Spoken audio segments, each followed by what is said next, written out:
नमस्कार दोस्तों, स्वागत है आपका हमारे YouTube चैनल टेक्निकल नॉलेज। आज हम आपके लिए लाए हैं बहुत ही शानदार वीडियो। बहुत ही आपको अच्छी जानकारी दी जाएगी। इसमें आपकी बिजली बिल से संबंधित जानकारी है। जिन लोगों ने सोलर इन्वर्टर लगा रखा है या अपने नॉर्मल इन्वर्टर को सोलर चार्ज कंट्रोलर की मदद से सोलर इन्वर्टर बनाया हुआ है और उनको लगता है कि उनकी बिजली का बिल कम नहीं हो रहा है, तो चलिए आज हम आपको बताते हैं कि आप लोगों की किन गलतियों के कारण आपकी बिजली का बिल कम नहीं हो रहा है।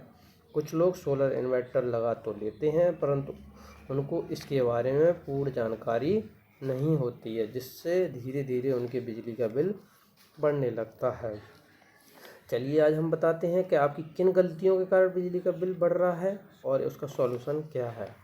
घर पर लगा सोलर इन्वर्टर या सोलर चार्ज कंट्रोलर में हम हमेशा ग्रिड से आने वाली पावर को ऑन रखते हैं। जब ग्रिड से आने वाली पावर ऑन रहती है तो सोलर चार्ज कंट्रोलर या सोलर इन्वर्टर में पावर आने वाली पावर बादल होने के कारण कम हो जाती है, तो सोलर क्या है वो ऑटोमेटिक ग्रिड पर शिफ्ट हो जाता है। ऑटोमेटिकली जब पावर कम आएगी सोलर से तो ऑटोमेटिक ग्रिड पर शिफ्ट हो जाएगा।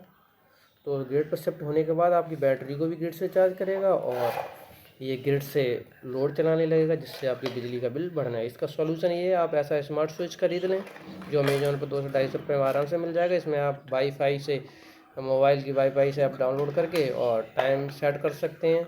सुबह कितने बजे ऑफ करना है, शाम को कितने बजे ऑन होना है, आपको कुछ नहीं करना, वो उसमें ऑटोमेटिकली सब अपने आप करने लगेगा। फिर एक बार आप सेट कर देंगे, 1 हफ्ते का पूरा हो जाता है।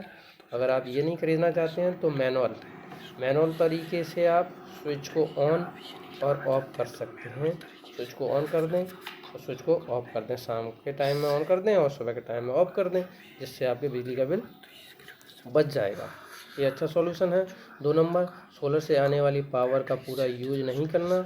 आपके घर पर सोलर से चलने वाला लोड जो है वो कम है, ग्रिड से चलने वाला ज़्यादा है, जिस कारण से आपके बिजली का बिल बढ़ रहा है। आप ज़्यादा से ज़्यादा सोलर से चलने वाला लोड के कंपोनेंट जो भी सोलर से चलने वाला है उसी हिसाब से अपने घर पर सेटअप करें कि सोलर से ज़्यादा लोड चले, सोलर इन्वर्टर से ज़्यादा लोड चले और ग्रिड से कम चले। जहाँ तक संभव हो वहाँ तक सोलर से लोड चलाने की कोशिश करें, ग्रिड से बचें, जिससे आपकी बिजली का बिल कम होगा।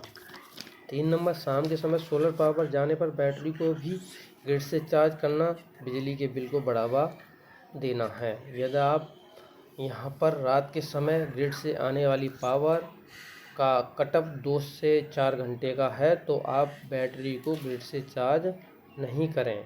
इन्वर्टर में ये ऑप्शन होता है कि आप अपनी बैटरी की चार्जिंग को बंद कर सकते हैं रात के समय, और इन्वर्टर केवल आपके घर का लोड चलाएगा, बैटरी को चार्ज नहीं करेगा। जब सुबह सोलर से पावर आएगी तो आपके घर की बैटरी पूरी सोलर से चार्ज होगी, जिससे आपके घर के बिजली का बिल बचेगा। क्योंकि सोलर से आने वाली पावर जो है वो बैटरी जब चार्ज होगी तो आपका ग्रिड पूरा बच गया, मतलब आपकी बैटरी ग्रिड से चार्ज नहीं हुई। क्योंकि जब ग्रिड से बैटरी चार्ज होती है तो इन्वर्टर जो है 100% पावर लेने के बाद बैटरी सिर्फ 50% चार्ज वो पावर देती है, और जब बैटरी चार्ज हो जाएगी तो सोलर का फिर यूज़ आप दिन में क्या कर पाएंगे, कुछ नहीं कर पाएंगे आप। तो इसलिए बैटरी को सोलर से चार्ज करने की पूरी कोशिश करें, रात के समय ऑफ रखें। 4 नंबर, इन्वर्टर की कैपेसिटी का अधिक न होना। आपकी इन्वर्टर की कैपेसिटी 1 किलोवाट की है और आप उस पर लोड 700 का जब चला रहे हैं, 700 का ही चलेगा 1 किलोवाट पर, तो उस पर उतना तो चलेगा ही नहीं। तो आप अच्छी क्वालिटी का जो 1500 वाट तक का या 1400 वाट तक का लोड कैपेसिटी का इन्वर्टर हो, ऐसा इन्वर्टर ख़रीदें, तो आपके घर आप पूरा सोलर का यूज कर सकते हैं बहुत ही अच्छी तरीके से। वीडियो में दी गई जानकारी अगर अच्छी लगी हो तो वीडियो को लाइक और चैनल को सब्सक्राइब करना ना भूलें।